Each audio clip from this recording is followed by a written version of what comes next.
Do you agree that the corporate tax should be reduced? Of course, very much, because you're talking about trying to attract and retain investment. I think this is one of the important factor of companies deciding whether they want to stay here, whether they want to come here or go to some other places. So, of course, I think just to continue where we had discussed about trying to increase revenue, I think from the management of foreign workers themselves, I think there are a lot of potential there, in the sense that we have a big number of illegal foreign workers. The numbers can be anything beyond officially 2.2 million people. And if we actually legalize them officially, and of course there is a chance for the government to collect revenue from the levies. And the levies alone from these people can be to the tune of 5 billion ringgit per year. But of course, we in the private sector are saying that that shouldn't be treated as revenue of the government, but should be plugged back to the private sector for skills training, to train up our people to do more things like that, so that our local workers can be more productive. So I think in that sense, I think this factor, when you talk about trying to increase the collection of revenue, that there are possibilities. The only thing is that, say for example, currently the 2.2 million illegal foreign workers, they are here, they are not contributing anything, and to the government at least. And of course, again, when we talk about the number of foreign workers is quite alarming, in the sense that they remitted officially more than 30 billion ringgit on a yearly basis. That is from official sources. But people are saying that if you include the remittances of money from the other sources, from the moneylenders or friends, things like that, from the black economy, then the amount can be like 60 billion. Just imagine if we actually retain this money in the country, and actually, it can definitely enhance the vibrancy of our local economy. So at least if it is not the whole of 60 billion, at least 30 billion can be retained in the country, then of course that will be very good for the country. This means that, of course, the government need to really reduce the presence of foreign workers, both legally and illegally. Okay. So on the spare revenue, I think, on the GST side, I think government, it was a good effort for the government to go for GST to enhance revenue. We have 1 year experience, April 2015, 2016, a little over 1 year. I think one of the weakness of the GST is that too many exemptions, so a lot of potential reduction in revenue or claims could be, passed back to the people who pay. So I think if we can go for a lower rate, but don't have exemption at all, be much better. So the higher volume, I think that's. We should revisit some more formulas so that we can go for a lower rate, and then we try to minimize exemptions. And also to keep more efficient in terms of collection. Yes. And because once your exemptions, then you really give room for appeals, lobbying, that sort of thing. So go for minimum exemption, but even with lower rates, you can collect quite a handsome amount of revenue from GST. I think here I totally agree with Tan Sri. I would even go beyond that, Tan Sri, in the sense that there shouldn't be any exemption at all. Make it simpler to administer, like what Dato had said, and go for a lower rate. Maybe we can cut 1%, thing like that, so that in terms of administration, especially from the private sector, it's easy. You just every bill you add on whatever the rate of GST being determined by the government, and it's much simpler to operate basically, rather than currently, because you need to see, especially the cashier people, those people collecting the money, you need to see whether this is GST exempted, non-GST exempted, and a lot of time are spent on that actually. Our entry level is 4%. So you are suggesting that we reduce to 3%? I mean, you said 4% currently. Yes. Currently 6%. Oh, sorry, 6%. Don't have as many, or minimize exemptions. I think the volume collected. I think there was a debate also, because why we go for 6%. When other countries like Singapore, they go for, I think when they started at 3 years. 3%, yes. So I think because also they want to reconcile with SST, which was service tax. 10. SST was 10%. Sales was 10%. Sales tax. Yeah. And just to continue our discussions, I know when PM announced the last budget, he talked about two: people economy and capital economy. For the people on the men on the street, the ordinary people, what do you think the biggest challenge that people are facing? Is that the cost of living issues, or disposable income, wages, property prices, public transportation, maybe, and what I think that the finance minister should address in this budget going forward? On the capital economy, you see that Prime Minister is addressing the issue of public transport, issue of highways, that sort of thing. That's well and good, because we want to build the productive capacity of the economy. For example, that's well and good. But on the man on the street now, talking of people economy, other than issues like related to productivity, issue of skill, skill talent, but also the issue of cost of living. People are complaining about that, about the cost of living. Partly, I think the ringgit factor. Secondly, it could be because of GST, that sort of thing. So these people are feeling the pinch. But also there's some market problems, market issues, efficiency of the market. This must be addressed. So I think we got to relook at look at some of the measures that will help people cushion the impact of this inflation. That's all. We've got to study in detail. It's well and good. I mean, it's easy to say to blame the GST. Yeah. But there are a lot of exemptions, like I said, the food items. But given a lot of exemptions, still people are blaming GST for the so-called higher prices. Then you may go into go to the formula of the GST. And the other thing is that whether it is in the net or on the gross. Correct. Sometimes it doesn't attract GST, but people put GST, people don't know. Nobody carrying the exemption list with them ready to go. So you don't know, you got to pay. You got to tighten the administration and the management of GST collection. Like the example I mentioned to you earlier, the one Sikandar shop. True. So, maybe Professor may to add I something. think for the people economy, I think top of the list is actually affordable housing, particularly for the first-time home buyers. Okay. So I think we do expect quite substantial focus to ensure that first-time house buyers not just have access to financing, but also being able to have enough supply available to meet the needs, especially in the urban areas.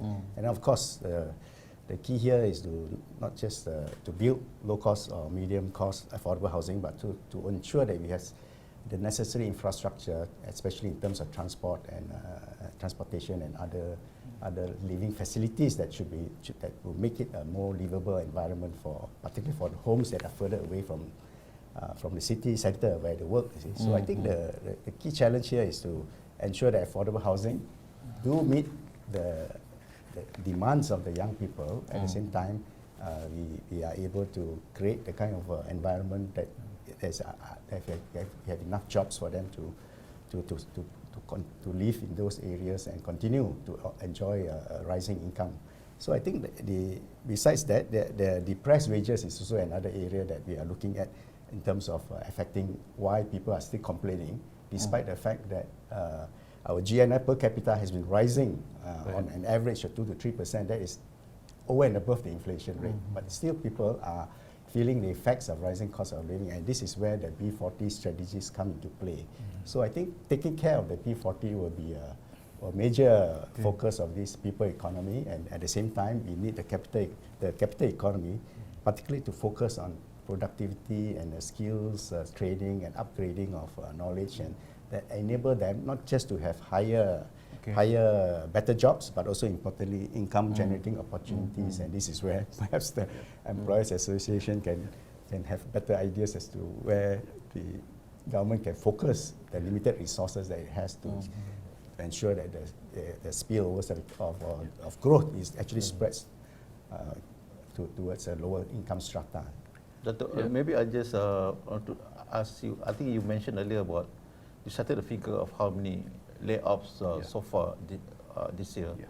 But I think there's also a point that I think Ben Negara have said that to them there was like when I saw them in February, there was the same question was posed to. Then they were saying that it's okay if it's in the growing economy, these people who lost the jobs can easily find jobs in other sectors of the economy or start a small business. Do you think, my question to you is, do you think the economy is producing enough jobs or new jobs to cater, one, for the 400,000 or so school leavers every year? I mean, minus those who going for college, but there's still people who have to start work from after SPM. So are we doing that, or are we creating room for increased productivity? I know that wages linked to productivity. You can't raise wages if there's no productivity. So these are my two questions to you. Yeah, exactly, Dato'. The question is that when people are being laid off, are they able to find job easily? My answer to that is not that easy currently, especially if you are in late 40s and going to your 50s, things like that. And I would say that employers now are very picky as far as trying to employ new people. So they pick the best.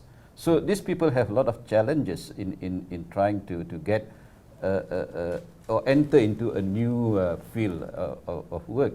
And the challenge really, like you say, is we are not able to create enough job even for the first level entries. Yeah, that's why every year we found that about 40 to 50,000 new graduates, those people with diploma and degrees, are not being able to get what I say suitable employment.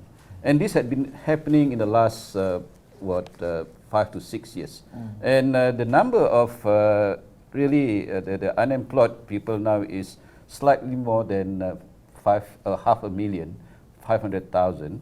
And out of that, 2/3 are degree and diploma holders. And this is very worrying indeed, because we spend a lot of money in trying to educate them, and yet when they come out, they are not being able to generate, to add to the economy.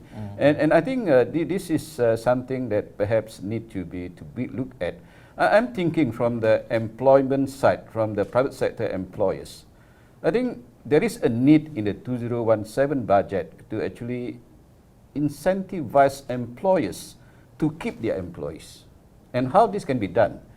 In some other economies, actually, when economy turns quite bad, the government introduced a policy to actually incentivize employers to retain employees by not retrenching them, but retain them, and they subsidize something like the contribution, employee contribution to the KWSP. Yeah, maybe currently we are contributing about 12%. If the government can pick up and subsidize 6%, for example, then employers can be encouraged not to retrench but to retain them. And this is very critical in the sense that, of course, the economy is up and down. And once the economy pick up, you have the ready-made employees to actually fill up the requirement. Otherwise, then you need to actually employ them, you need to train them up, and then wait for another 3 to 4 months before they can come to speed. So this is something that perhaps the government should need to look at, and also to encourage employers to employ the people that leave the university. Then government can actually also incentivize the employers to employ the first time employees, in the sense that they can say, okay, look, we pay the first 2 or 3 months wages, that kind of thing. So this will encourage employers to actually train these people to actually make them ready for the economy when it picks up. Professor, you want to add something? Yeah, I think that's a very interesting suggestion, because there's a need to provide incentives as well as design new measures to stimulate investment, and that would create employment. And one of the areas is actually to look at tax credits, particularly for employers in terms of employing, maybe to substitute foreign workers with Malaysian, or as what Dato' has mentioned, to actually subsidize the initial wages for first couple of months. You and- Malaysianize these jobs. Correct. Yes. So we can have properly designed tax credits that can incentivize our employers to actually look at more seriously, because they are long-term benefits to having Malaysians, so that we can offset the low cost of employing foreign labor. And of course, when you add up in terms of longer-term benefits, you'll find that it's actually very good for the economy in terms of creating a much fully employed economy. At the same time, we have a continuous skills training and moving up the value chain. I think What are your thoughts on this, especially yeah, in so- terms of raising the income level for the See, people? So I was thinking that we have experienced this before, Yeah. especially 1985-86 crisis. Yeah? Mm. Drop in government revenue, drop in private investment, so we liberalize the economy, that sort of thing. We cut EPF, we cut salaries, we cut allowances, we cut government expenditure. We have done. So maybe we can relook at those measures, how we can use one or two in order to address our situation now. Taking up the subject further, I think one area that we should focus is SMEs, small industries, SMEs. This can be a place where easy for those unemployed graduates to go in, to pick up some skill and do it. So if you can facilitate with some new incentive for SMEs, that sort of thing, I think that would be an avenue where there'll be more jobs created, there'll be greater, innovation, for example, because these youngsters are quite good with IT, quite good with automation, that sort of thing. Yeah. So I think maybe they can adapt to the new environment and fit into the new, digital economy. There's something among the SMIs, and this is one area we could nurture and grow this SMI. We've got to study it again. Where are the avenues? Maybe they're not just construction and food, but some new opportunities in SMI that can help. We've got to examine them. Because I agree with you, because in digital economy, there's no limits. The sky is the limit. Yes. Basically, like online trading, Yeah, that's right. e-commerce. Yeah, that's right. You don't need you need a physical building No, you to run e-commerce. You can do from home. Yeah. So I'm like, even like e-sharing or taxi sharing or ride sharing, Exactly. I think that people can get income, additional income from just driving your own car and pick up passengers. So That's I think this is the kind of thing that Yes. the digital economy allows us to do now. Yeah, true.